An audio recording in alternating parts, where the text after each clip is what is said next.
An Egyptian slave girl sits alone in the desert next to a well. She is pregnant. She is running. The woman who owned her has beaten her, and the man who got her pregnant said nothing. She has no destination. She is heading back to Egypt because that is the only direction her body remembers. The sun is brutal. The water in the well is the last water she will drink as a free person because she is going to die out here, and she knows it. And then the air bends. A man, or something that looks like a man, is standing in front of her, and he calls her by name. Hagar. He knows her name. Nobody out here knows her name. He tells her to go back. He tells her she will have a son. He tells her the boy will live, and his descendants will multiply, and she will not die in this desert. She does something nobody in the Bible has done before her. She names God, not gives him a title, not praise to him. She, a foreign slave, gives the God of the universe a name. The name is two words, El Roi. The Hebrew literally means, the God who sees me. And then she says one more thing, almost like she is checking that her own heart is still beating. Have I really seen the one who sees me and remained alive? For 36 centuries, people have read that question and walked past it. You shouldn't. Because Hagar is the first of a small and strange group of people in Scripture who somehow saw God directly, face to face, without the buffer of a vision or a dream or a burning bush, and lived to tell the story. There are not many of them. You can count them on two hands. Their names cross continents and centuries. They are a slave, a thief, a stutterer, a teenage prophet, a soldier, a fisherman. Most of them collapse. One of them limps for the rest of his life. One of them goes blind for 3 days. One of them, an old man on a black volcanic rock in the middle of the Aegean Sea, will fall on his face as if he is dead, and a voice he has not heard in 60 years will say two words that mean everything. We will get to that voice. But not yet. This is not a story about a doctrine. This is not a story about a verse. This is not a story about a paradox. This is a story about every time in the entire Bible that a fragile human being looked up and the God of the universe looked back. Stay with me. Some of these you have never heard. The Hebrew phrase you need is panim, el panim, face to face. It appears more than a dozen times in the Old Testament, and almost every time it appears, somebody is supposed to be dead afterward. You will see why. Let's go to Peniel. It is night. The Jabbok River is a thin black ribbon in the desert north of the Dead Sea. A man named Jacob has sent his wives, his children, his servants, his flocks, and his entire life ahead of him across the river. He is alone. Tomorrow morning, his older brother Esau is coming with 400 armed men, and Jacob has not seen Esau in 20 years, and the last time he did, he stole everything Esau had. Jacob is 45 years old, and he is, by every measure of the word, finished. And then a man grabs him, not appears, not arrives, grabs him from behind, in the dark, with both arms. They wrestle. They wrestle for hours.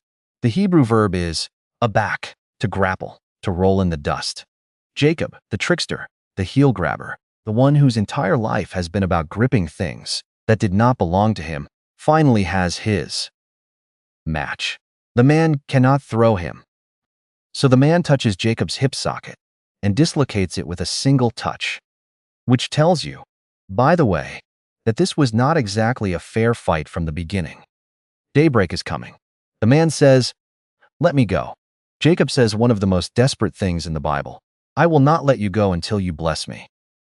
The man asks his name. Jacob says it. Jacob, heel grabber, liar. The man says, "Not anymore. Your name is now Israel."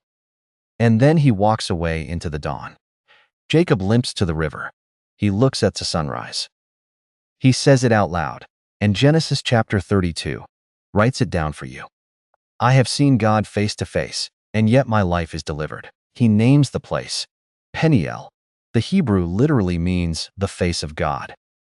For the rest of his life, Jacob walks with a limp. Josephus, the Jewish historian writing 2,000 years ago, says that the priests of Israel still refused to eat the sinew of the thigh in his day. Because of Jacob. Because of that night. Because every Jewish dinner table still remembered what happened when one man wrestled God in the dark. Now think about this for a second.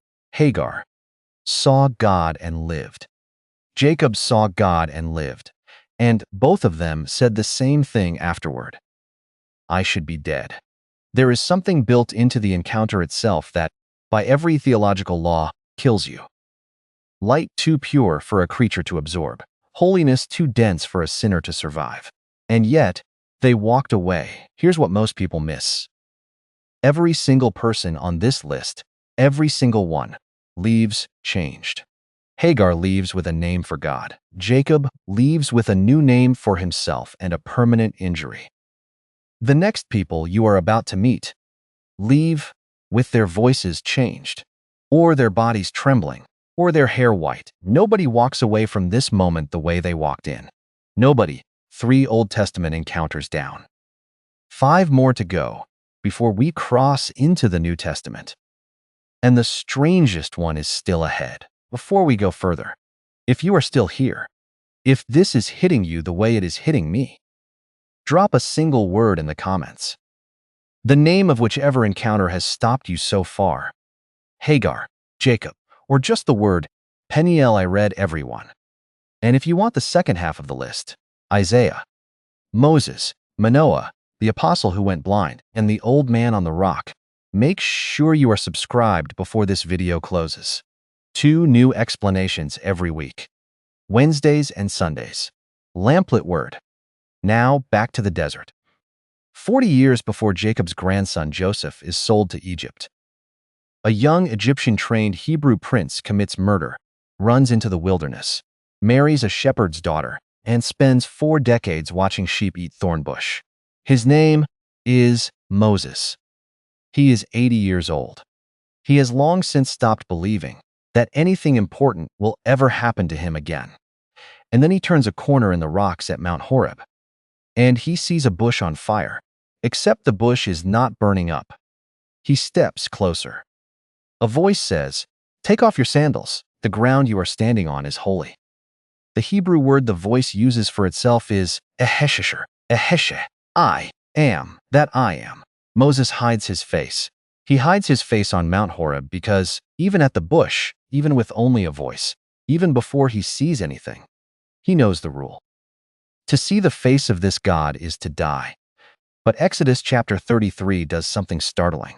It says this: "The Lord spoke to Moses face to face, as a man speaks to his friend." Panim el panim, the exact same phrase Jacob used at Peniel, 40 years after the burning bush, in a tent in the wilderness. This God is speaking to Moses, the way you speak to a person sitting across the table from you. And it still is not enough for Moses, because in the very next paragraph, Moses says it out loud. "Now show me your glory. Show me, not your voice, not your back. Show me your face." And God's response is one of the most tender refusals in the Bible. He says, "I will pass by you. I will hide you in the cleft of the rock. I will cover you with my hand. And when I have passed, I will move my hand and you will see my back," a chor, in Hebrew, the trailing edge of my glory. "But you cannot see my face. No man can see my face and live."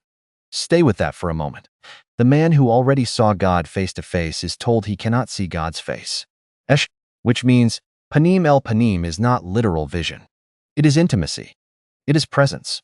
It is the closeness of 2 people inside the same room with no curtain between them.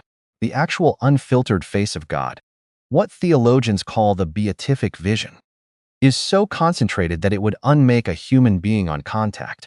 Even Moses, even the Moses, he comes down from that rock with his face glowing. The Israelites cannot look at him. He has to wear a veil because he saw the trailing edge, the axure, and even that is too much for ordinary human eyes. Here is the part nobody tells you. 80 years later, just before he dies, the writer of Deuteronomy gives Moses the most extraordinary epitaph. any human in the Bible receives. There has not arisen a prophet since in Israel like Moses, whom the Lord knew face to face. Panim el panim, until the day he dies, until the day God himself buries him on a mountain nobody has ever found. Moses lived his entire second half walking around with the residue of that encounter. That is what one glimpse of the back of God does to you. Now the stories speed up. Gideon, hiding in a winepress, threshing wheat at night because he is so afraid of the Midianites, sees the angel of the Lord and immediately says, "I am about to die because I have seen the angel of the Lord face to face." The angel says, "Peace, you will not die." Gideon names that place, Yahweh Shalom, the Lord is peace. Manoah and his wife, the parents of Samson, watch a stranger ascend in the flame of their own altar fire, and Manoah turns to his wife white as a sheet and says, "We will surely die, for we have seen God." The wife is the one who thinks clearly. She says, "No. If he wanted to kill us, he would not have accepted our offering. He would not have promised us a son, two more before the strangest one." Stay with me.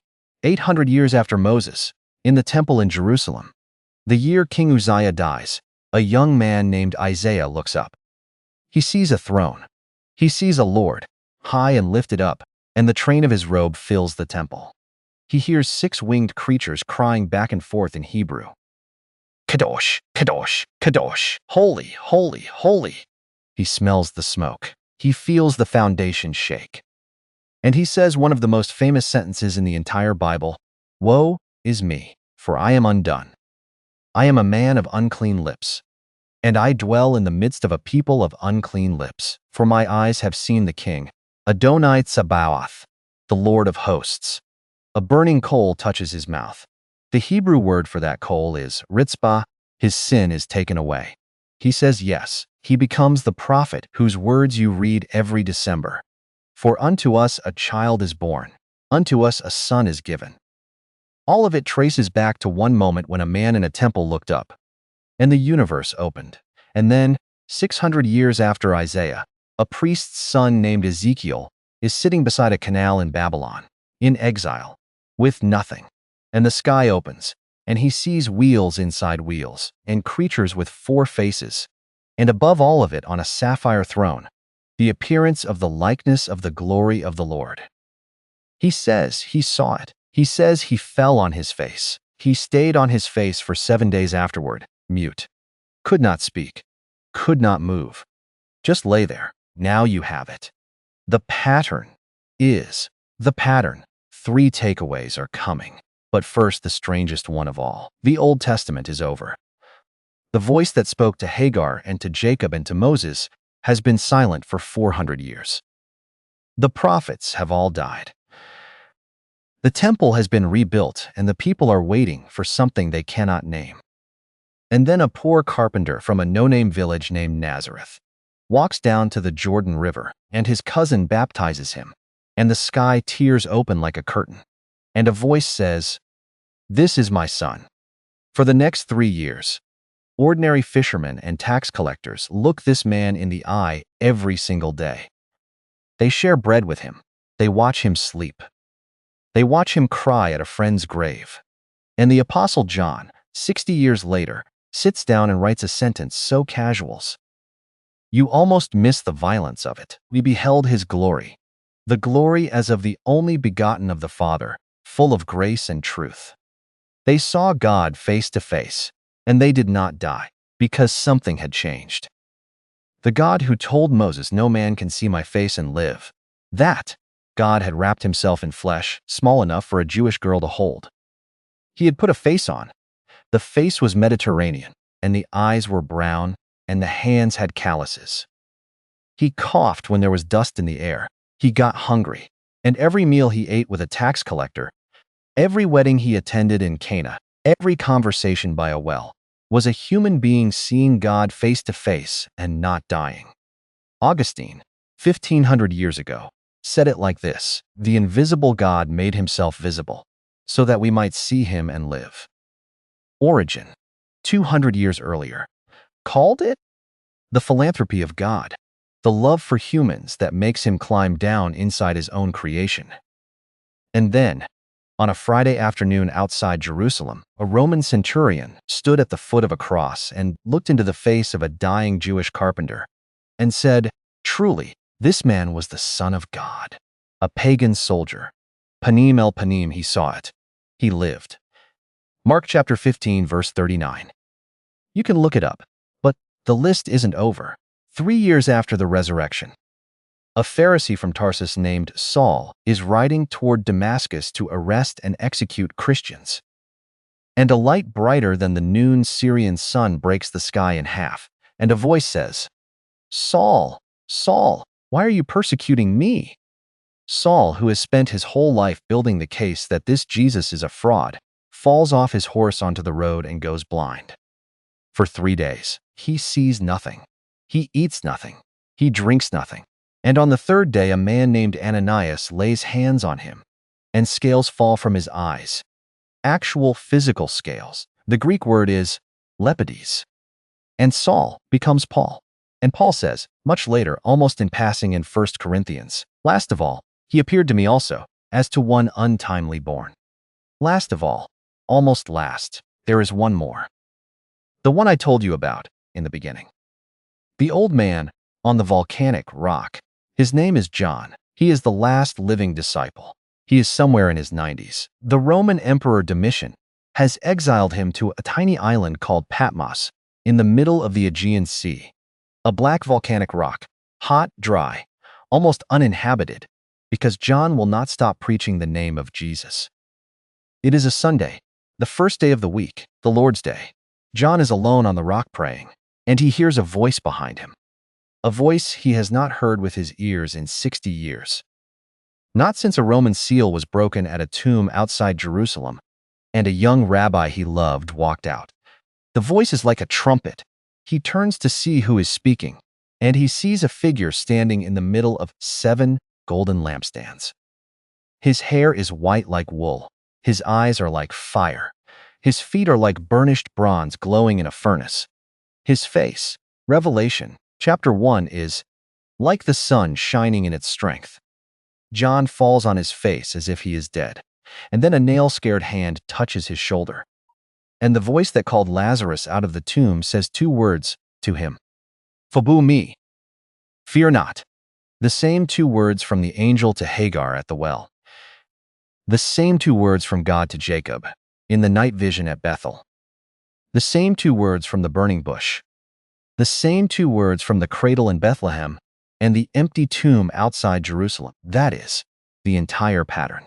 From a slave girl pregnant in the desert in 1900 BC to an old man on a volcanic rock in the year 95 AD. Every single time a fragile human being looks up and the God of the universe looks back, the first words spoken on the other side of the encounter are not "depart from me" and not "you have sinned." They are fear, not the same Hebrew root, the same Greek imperative, the same God. 3 takeaways. Take them slow. 1. The Bible's clearest answer to, can a human being see God and live? Is yes, but only because God himself decided to become small enough to be seen. The cleft of the rock for Moses, the veil of the temple for Isaiah, the manger for the shepherds, the cross for the centurion, the empty tomb for the women. Every single one is God dimming himself so that you do not die from the brightness. 2. Everyone who saw him left changed. A new name, a limp, a glow, a white head of hair, a muteness that lasted 7 days, a blindness that lasted 3. If you are praying for an encounter with God, you are not praying for a quiet moment. You are praying to be marked. Look at the list. Nobody walks away the same 3. And this is the one that should sit you down. Origen called it the philanthropy of God. Augustine called it the condescension of grace. The Apostle Paul, writing from a Roman prison 30 years after the road to Damascus, called it simply this: the God who said, "Let light shine out of darkness," has shined in our hearts to give us the light of the knowledge of the glory of God in the face of Jesus Christ. Panim el panim. You don't have to climb the mountain. You don't have to hide in the cleft of a rock. You don't have to wrestle until dawn. The face is already turned toward you. The eyes are already on you. The hand that touched John's shoulder on Patmos and Moses' face at Sinai and Hagar's child in the desert. That hand has never moved. Which encounter in this video hit you the hardest? Tell me below. I read every single one.